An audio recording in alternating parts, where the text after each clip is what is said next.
Nyumba yange ne family yange sijizimbidde bantu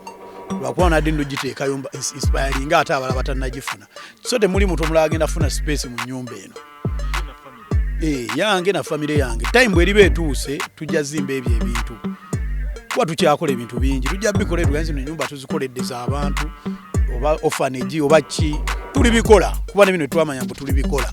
naye eno sofa yange na family yange.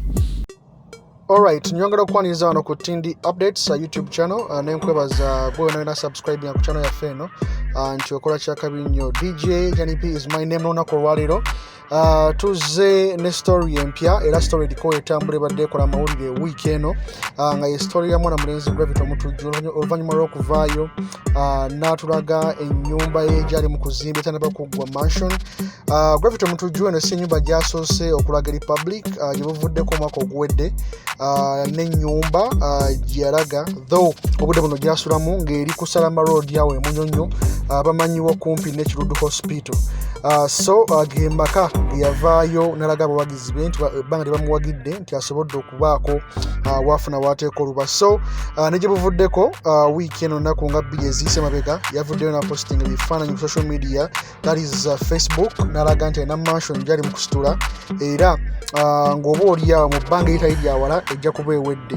Bino biddiridde oluvannyuma lw'okuba nti Jose Chameleone gwe yavaayo n'attacking ennaku z'omwezi nga 10 February that is 2023 oluvannyuma lwa stage okugwa olunaku yalina okukola show eyaggwanga mu gye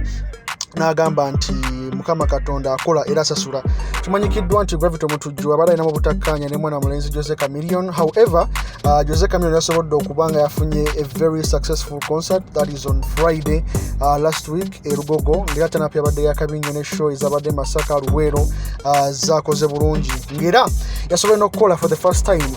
kapate akasemba bannamawulire oba oliawo olw'omulimu omulungi gwe baakola PR n'okuba nga bamanyisa abantu shame. So Gravity Omutujju kigambibwa nti yavuddeyo n'alaga ennyumba eno nga ayagala kuzikiza amawulire agatambula oluvannyuma lw'okuba nti show kasitambula kuseringa out Jose Chameleone abantu bakola ekifaananyi kye mu Photoshop nga bagamba nti kati Gravity oba ayogera ki ng'era kigambibwa nti n'enkuba yali ebiddabindo okutonnya ku lunaku olwokuna before the show Gravity aginamu omukono. Gravity ono yavuddeyo n'agamba nti Chameleone alina okumuwayo ekirabo olw'ensonga nti show yasobodde okuseringa out olw'okuba nti abantu bagenze okugenda mu show nga tebagenze kulaba Jose Chameleone wabula bagenze kulumya Gravity Omutujju. So all the numbers ezabaddeyo babadde bagenze kulumya so si kuwagira Jose Chameleone. So simanyi bammwe abalaba mulowooza ki naye nga you can keep the discussion flowing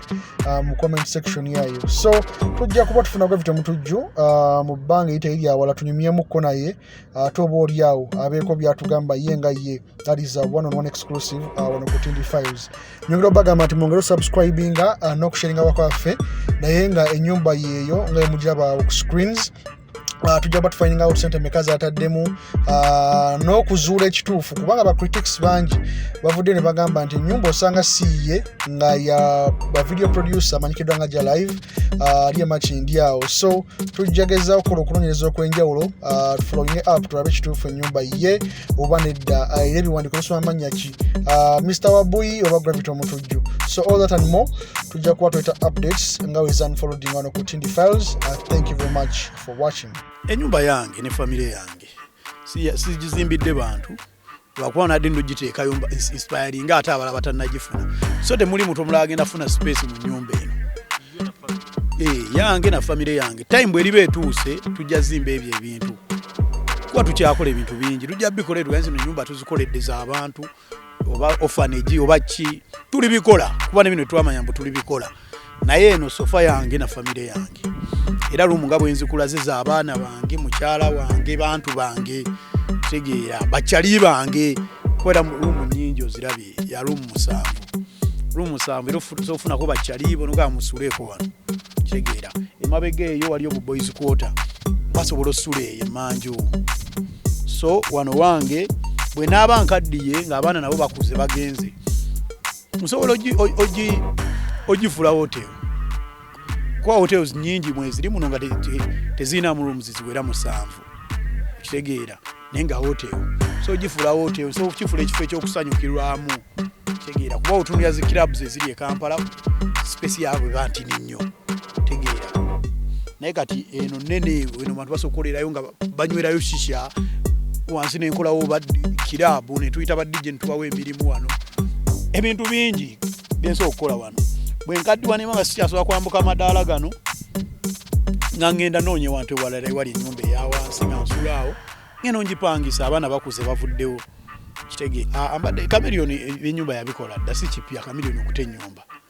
mukimanyi ayina ennyumba mu Amerika ayina ennyumba eseguku ayina okitegeera kati siyinza vuganya muntu bw'atyo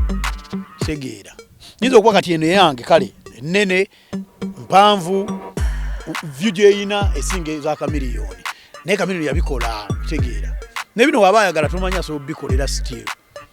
kiyinza okuba yesu kirooto kyesula ku mazzi so Saturday mu nkopinga Chameleone oba muntu yenna